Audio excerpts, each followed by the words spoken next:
दिया से। देखो दाऊ भैया, ये बत्सासुर आ रहा है, इसका स्वभाव थोड़ा ठीक नहीं जान पड़ रहा है। बलराम जी ने बत्सासुर को पकड़ा और पकड़ करके और घुमा करके वो पृथ्वी पर दे पटका, गोविंदाय नमो नमः। बत्सासुर का वध हो गया। अब एक दिन गौचारण करने हेतु, गाय चराने हेतु ठाकुर जी ग्वाल बाल यमुना के किनारे गए। सभी गायों को जल पिलाया, बछड़ों को जल पिलाया, स्वयं जल पिया। उसी समय कंस का भेजा हुआ एक और असुर था जिसका नाम था बकासुर। बकासुर ने अपनी चंचों में अपनी चोंच से ठाकुर जी को निगल लिया और ठाकुर जी सीधे बकासुर के उदर में पहुंच गए। सारे ग्वाल बाल बड़े विकल हो गए, रोने लगे, हाय कन्हैया, हाय कन्हैया, हमारे कन्हैया कहाँ गया, कन्हैया कहाँ गया। ठाकुर जी ने अपना एक ज्वलंत रूप बनाया। जैसे ज्वलंत रूप बनाया तो बकासुर के उदर में अग्नि प्रकट होने लगी, तो बकासुर अंदर से जलने लगा। बकासुर ने मुख को खोला और जैसे मुख को खोला ठाकुर जी बाहर आए और एक पैर रखा चोंच पर और हाथ से पकड़ करके और बकासुर को दो भागों में कर दिया। बकासुर का भी भगवान ने वध कर दिया। फिर एक और असुर भेजा जिसका नाम था अघासुर। अघासुर भांडीर वन में अपना विशाल काया रूप धारण करके, अजगर का रूप धारण करके और गुफा के समान अपना मुख खोल करके बैठ गया। सारे गोप ग्वाल गौचारण कर रहे थे, गायों को चरा रहे थे। उसी समय गोप ग्वालों ने देखा ये सुंदर नई गुफा कौन है, जरा इसके अंदर तो जाकर के देखें। अब वो तो विशाल काया अजगर अघासुर अपना मुख को खोले बैठे हुए था।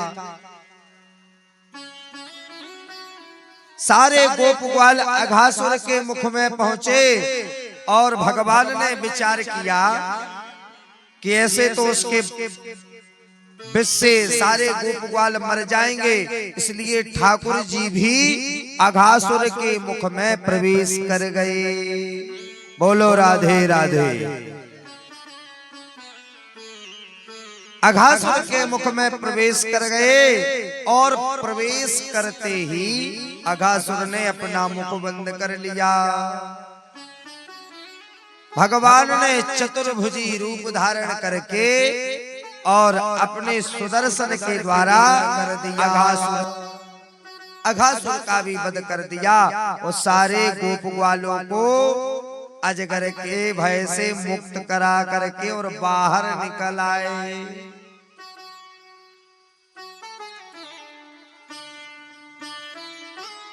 इस प्रकार एक चौथा असुर भी पहुंचाया जिसका नाम था धेनुकासुर। धेनुकासुर आया कैसे? ततश्च पौगंडभयाश्रितो ब्रजे बभूव तुस्तौ पसिपालसम्मतौ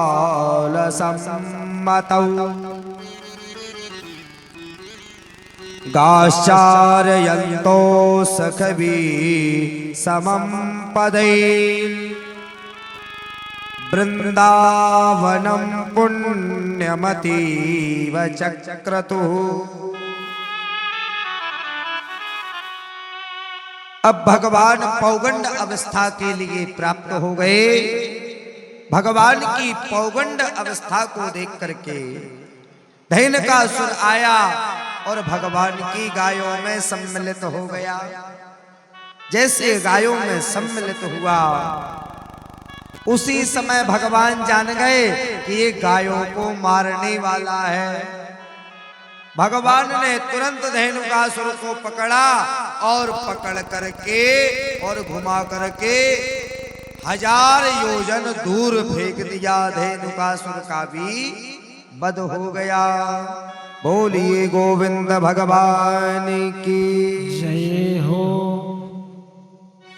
सुखदेव जी कहने लगे, सुनो राजन, अब एक दिन भगवान श्री कृष्ण सारे गोप ग्वालों को लेकर के और काली दह पर पहुंच गए।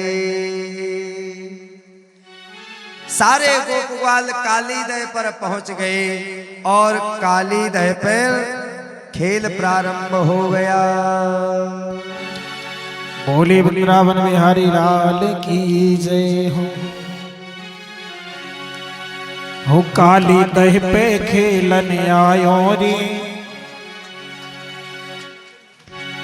कि काली दह पे खेलन आयो रे, मेरा बारो सो कन्हैया। काली दह पे खेलन आयो रे, मेरा बारो सो कन्हैया। मेरा बारो सो कन्हैया, मेरो छोटो सो कन्हैया। मेरो बारो सो कन्हैया, मेरो छोटो सो कन्हैया। काली काली काली दह पे खेलन आयो रे, मेरो बारो सो कन्हैया। काली दह पे खेलन आयो रे, मेरो बारो सो कन्हैया।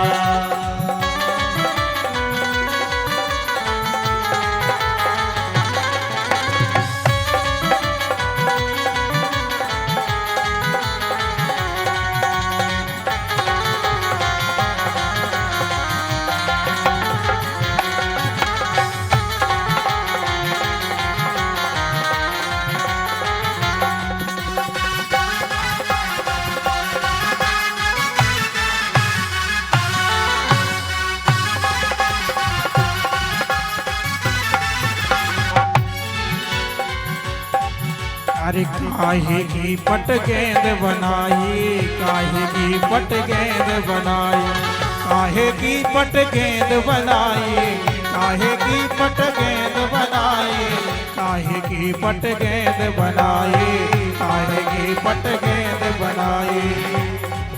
काहे को काहे को काहे को डंडा लायो रे, मेरे बारो सो कन्हैया। काली पे खेलन आयो मेरा बारो सो कन्हैया।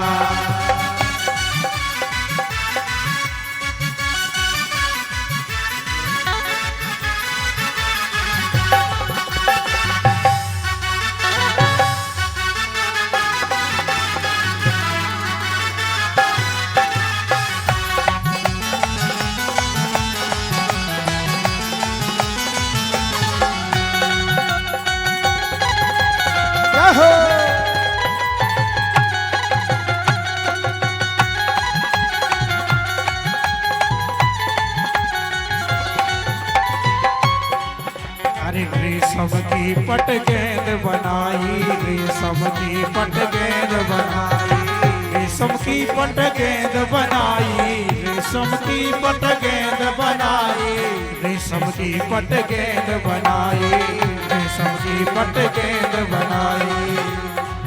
चंदन को चंदन को चंदन को डंडा लायो रे, मेरे बारो सो कन्हैया। काली दह पे खेलन आयो रे, मेरे बारो सो कन्हैया।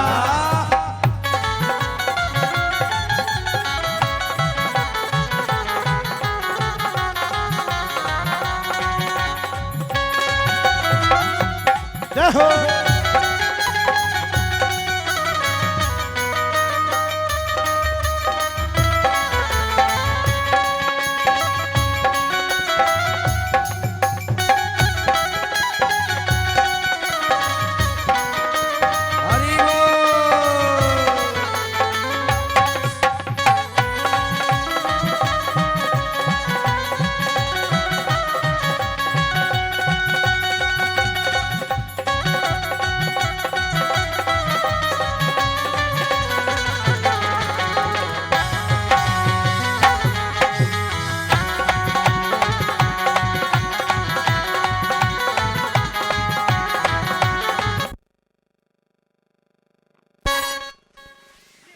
काली दह पे खेलन आयो रे निर्वारो सो कन्हैया।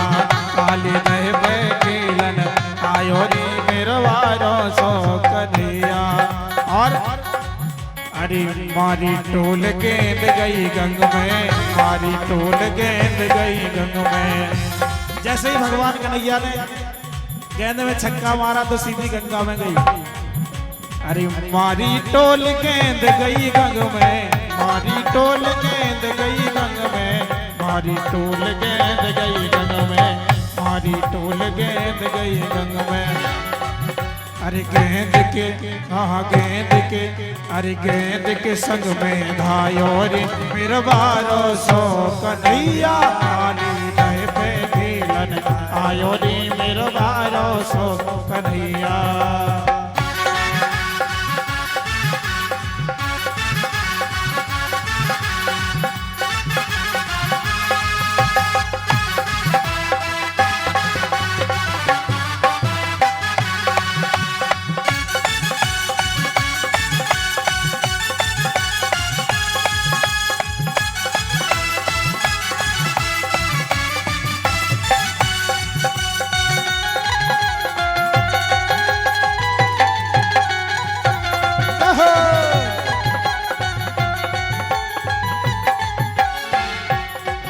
अरे कान्हा जी ने देह में जाकर, कान्हा जी ने देह में जाकर, कान्हा जी ने देह में जाकर, कान्हा जी ने देह में जाकर, कान्हा जी ने देह में जाकर, कान्हा जी ने देह में जाकर। अरे नाग को, नाग को हाँ नाग को जाए जगायो रे मेरा बारो सो कन्हैया। काली दह पे खेलन आयो रे मेरा बारो सो कन्हैया।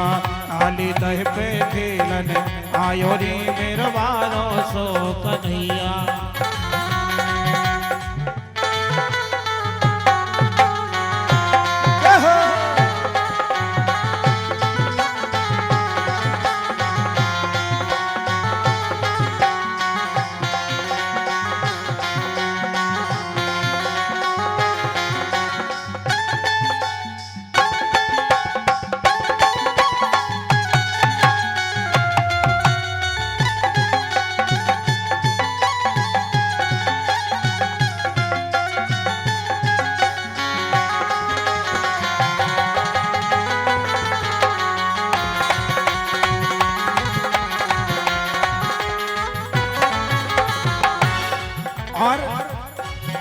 अरे नागनाथ रेती में डारो, नागनाथ रेती में डारो, नागनाथ रेती में डारो, नागनाथ रेती में डारो।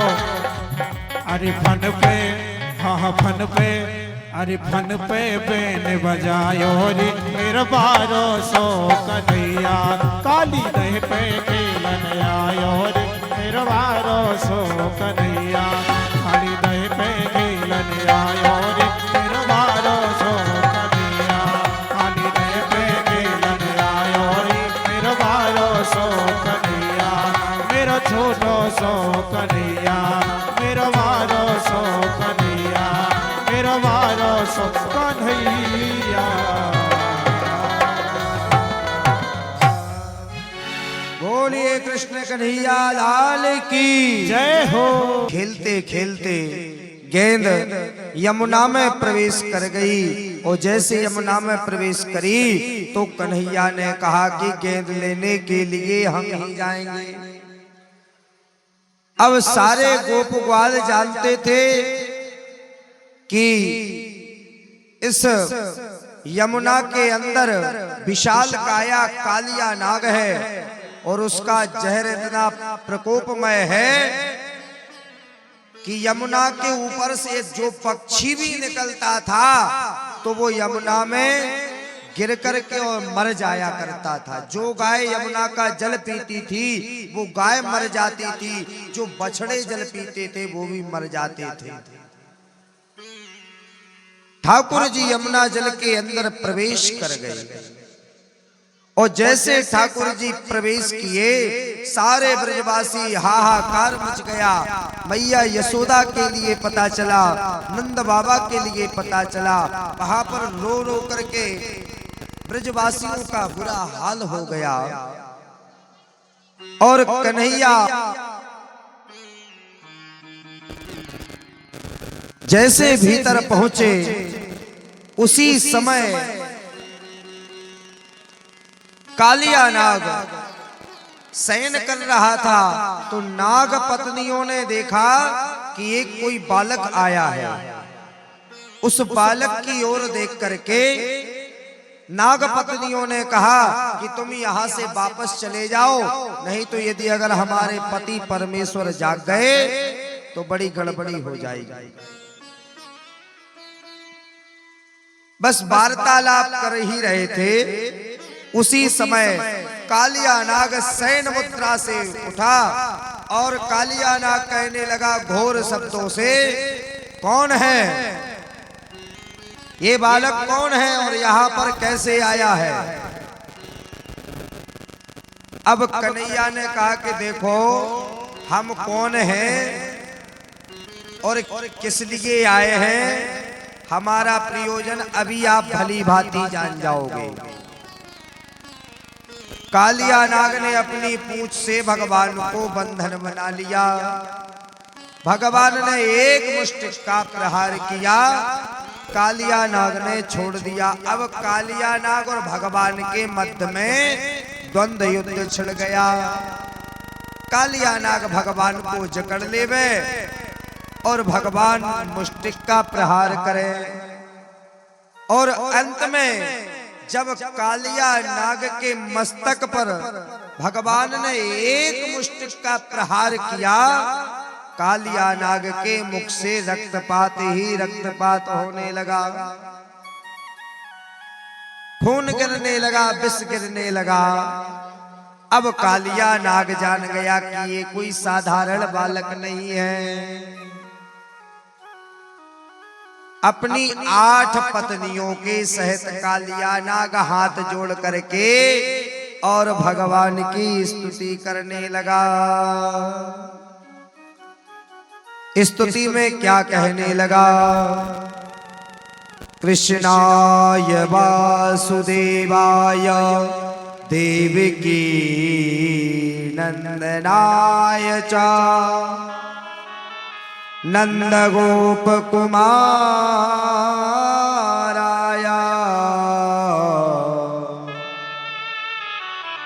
गोविंदाय नमो नमः।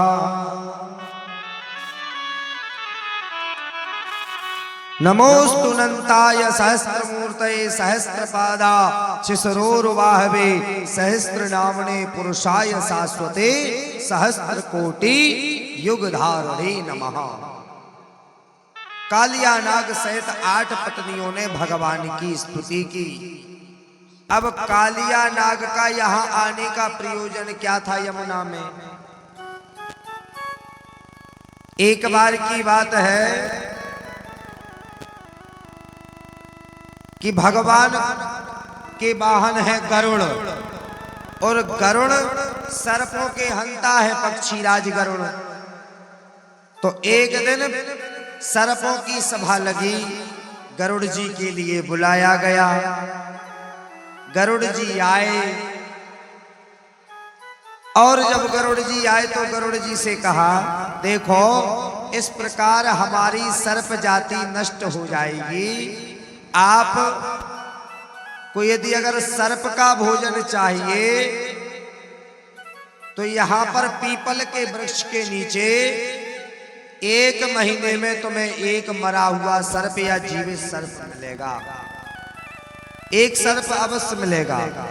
ठीक है, सर्पों की पंचायत हो गई, गरुड़ जी के लिए स्वीकार हो गई। अब ऐसा कई वर्षों तक चलता रहा। अब एक दिन कालिया नाग का समय आया तो कालिया नाग ने विचार किया कि मैं अपने प्राणों को कैसे बचाऊं।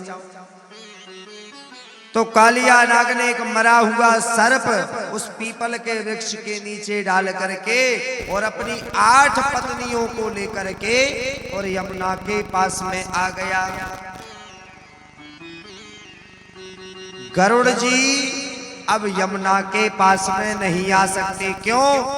क्योंकि सौभरी ऋषि का श्राप है।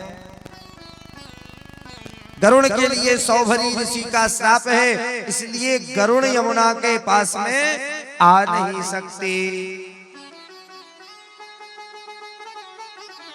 भगवान ने कहा कालिया नाग से कि तुम चिंता मत करो, क्योंकि मेरे चरणारविंद तुम्हारे सिर पर पड़ गए हैं, चरण चिन्ह छप गए हैं, इसलिए अब तुम्हें किसी से भय नहीं है, ना गरुड़ से ना किसी असुर से कोई भय नहीं है। अब तो ठाकुर जी कालिया नाग के सिर पर तांडव गति मुंडन पर नाचत गिरधारी नाचते हुए और उसके सिर पर वो जैसे यमुना से बाहर निकले तो सारे ब्रजवासियों ने जब भगवान की ओर देखा तो जो हृदय में संकट था, हृदय में पीड़ा हो रही थी कि ना जाने कन्हैया को अब क्या होगा, हैं? ऐसी स्थिति में यशोदा मूर्छित हो गई थी। यशोदा से कहा, अरे यशोदा देख, तेरो कन्हैया तो कालिया नाग के सिर पर नाच रहो है, तांडव गति मुंडन पर नाचत गिरधारी। नाच रहे हैं भगवान। भगवान ने कालिया नाग को मुक्त कर दिया। सुखदेव जी महाराज निवेदन करते हैं कि एक दिन गोप ग्वालों के सहित भगवान वन में सो रहे थे। उसी समय वहां पर वनाग्नि लग गई, अग्नि प्रज्वलित हो गई उस वन में। भगवान ने देखा कि ये अग्नि गोप ग्वालों के समीप आ रही है, तो भगवान ने अपना मुख खोल करके और दावाग्नि का पान कर लिया। इसलिए आज भी श्रीधाम वृंदावन में एक कुंड है जिसका नाम है दावानल कुंड। जो उस कुंड में स्नान करता है उसकी जल करके कभी मृत्यु नहीं होती है और वो सीधे वैकुंठ की ओर चला जाता है। दावानल कुंड आज भी है उड़िया बाबा आश्रम के पास में। हरि हरि बाबा उड़िया बाबा आश्रम और श्रीनाथ धाम के जस्ट पीछे दावानल कुंड है। आगे सुखदेव जी महाराज निवेदन कर रहे हैं कि शरद काल का समय आया और शरद काल के समय पर भगवान ने अपनी बंसी का वादन किया। कैसी अवस्था में बंसी का वादन किया कि बरहा पीडम नटवर वपुः कर्णयो कर्णिकारम् बिभ्रत्पासा कनककपिशं वैजयन्तीं जमालाम् रन्ध्रान् वेणोऽधर सुधया पूरयन् गोपवृन्दै वृन्दारण्यं स्वपदरमणं प्रविशत् गीतकीर्ति वरहापीडं नटवरवपुः कर्णयो कर्णिकारं बिभ्रत्पासा कनककपिशं वैजयन्तीं जमालाम् रन्ध्रान् वेणु अधर सुधया पूरयन् गोप वृन्दै वृन्दारण्यं स्वपदरमणं प्राविशत् गीत कीर्ति। जैसे भगवान ने अपनी बंसी का वादन किया, सारे गोप ग्वाल पशु पक्षी गाय बछड़े सब वहां पर उपस्थित हो गए और भगवान की बंसी का वादन सभी गोप ग्वाल कर रहे हैं। ऐसा उस बंसी में क्या है कि जिस बंसी की धुन को सुन करके सारे गोप ग्वाल गाय बछड़े भगवान की ध्वनि में मुग्ध हो जाते हैं। उस बंसी में इतना प्रेम छुपा हुआ है, इतना प्रेम कि जिसकी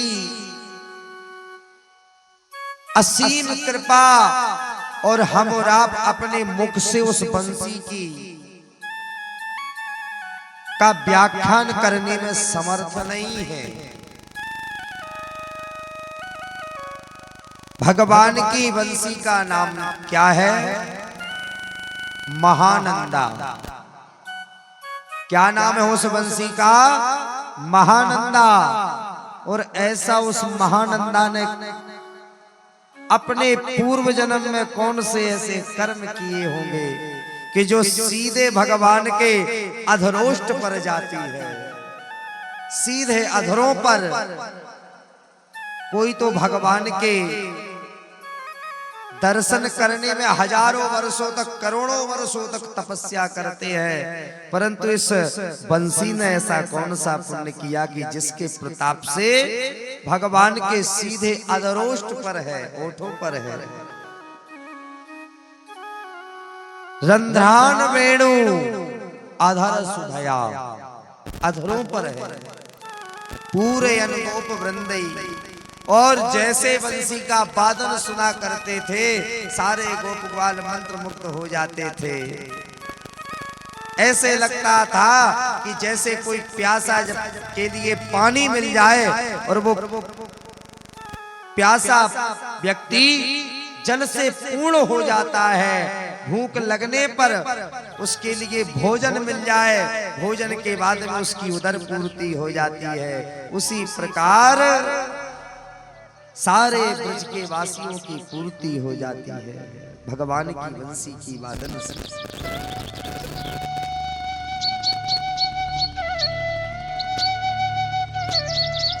ऐसा सुंदर।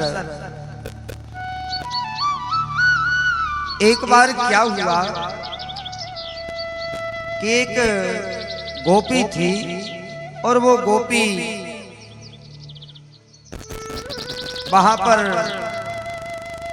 ध्यान लगाए हुए बैठी थी। तो एक दिन नारद बाबा ऊपर से जा रहे थे। नारद बाबा ने देखा कि ये गोपी किसका ध्यान लगा रही है।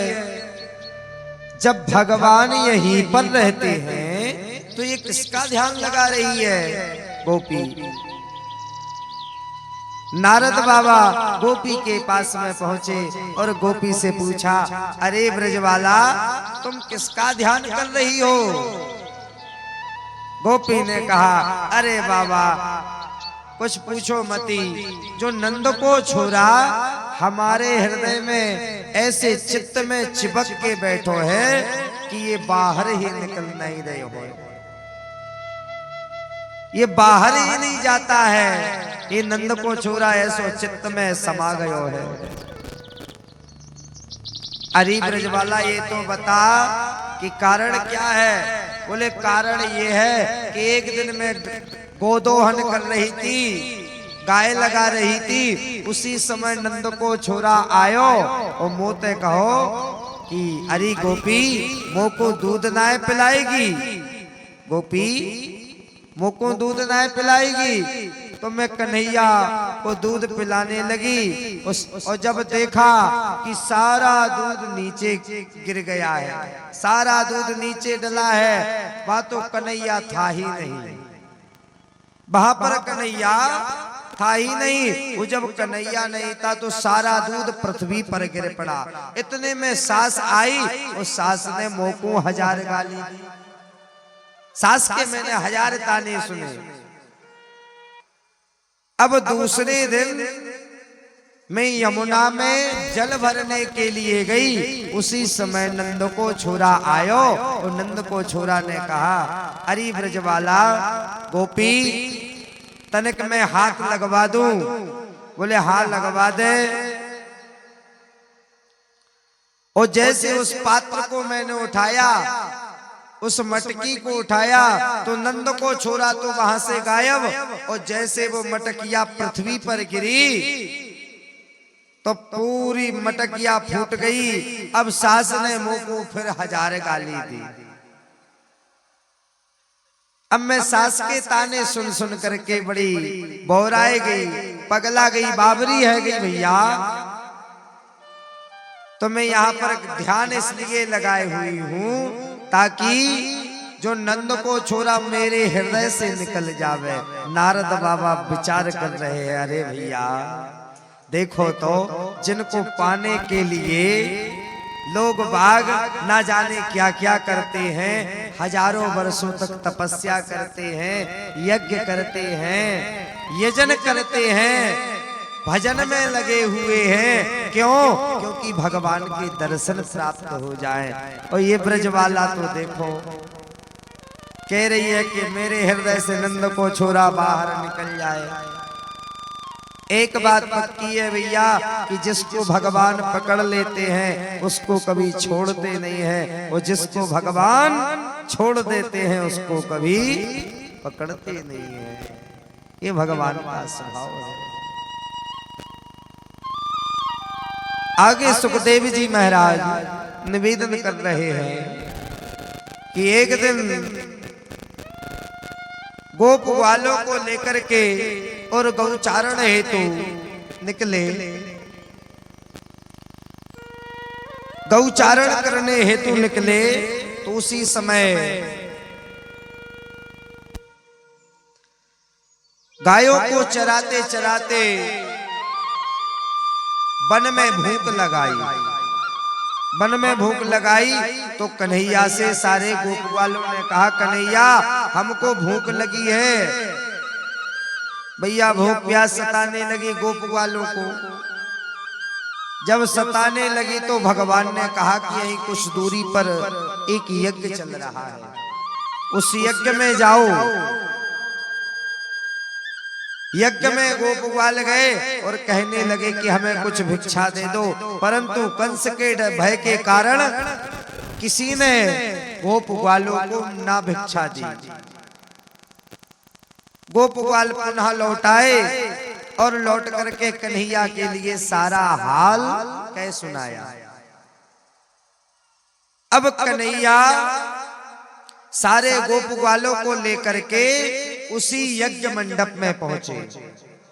यज्ञ मंडप में पहुंचे तो भगवान को जब देखा और भगवान ने जब अपनी माया का दर्शन कराया तो सारे ब्राह्मण देवता, ब्राह्मण पत्नियां सारे भगवान के स्वरूप को देखती रह गई। सभी ब्राह्मणों ने उठ करके और भगवान की प्रार्थना की। सभी ने प्रार्थना की, क्या कहा कि विप्र प्रसादा धरणी धरो हम, विप्र प्रसादा कमला वरो हम, विप्र प्रसादा अजिताजितो हम, विप्र प्रसादात् मम राम नामं, विप्र प्रसादात् मम राम नामं। नमो धर्माय महते नमः कृष्णाय वेदसे, ब्राह्मणेभ्यो नमस्कृत्यां धर्मान् वक्षे सनातनात्। सभी ने भगवान की स्तुति की। सभी गोप वालों के लिए बैठाल करके बढ़िया भोग लगा करके ठाकुर जी को और सभी के लिए नाना प्रकार के भोग लगाए। सभी ग्वाल वालों ने, कन्हैया ने खूब भरपेट भोजन किया। और भोजन करके ब्राह्मणों को और ब्राह्मण पत्नियों के लिए आशीर्वाद दे करके कन्हैया और अपने गोप वालों सहित गायों को लेकर के पुनः नंद भवन में आ गए। पुनः नंद भवन में आ गए। अब ब्रज में नाना प्रकार के पकवान बन रहे थे। सुखदेव जी कहने लगे कि राजन, ब्रज में नाना प्रकार के पकवान बन रहे थे तो कन्हैया ने जाकर के नंद बाबा से पूछा, अरे बाबा ये बताओ ये नाना प्रकार के पकवान क्यों बन रहे हैं? अरे नाना प्रकार के पकवान इसलिए बन रहे हैं, बाबा ने कहा कि हम नाना प्रकार के पकवान बना करके इंद्र की पूजा करने जाते हैं। इंद्र की पूजा क्यों? बोले यदि अगर इंद्र की पूजा करेंगे तो इंद्र प्रसन्न हो जाएगा और इंद्र जब प्रसन्न होगा तब जाकर के बरसात होगी और बरसात होगी तो हरी भरी घास होगी और हरी भरी घास होगी तो गाय उस हरी भरी घास को चरने के लिए जाएंगी, तब तो हमें दूध दही माखन प्राप्त होगा भैया।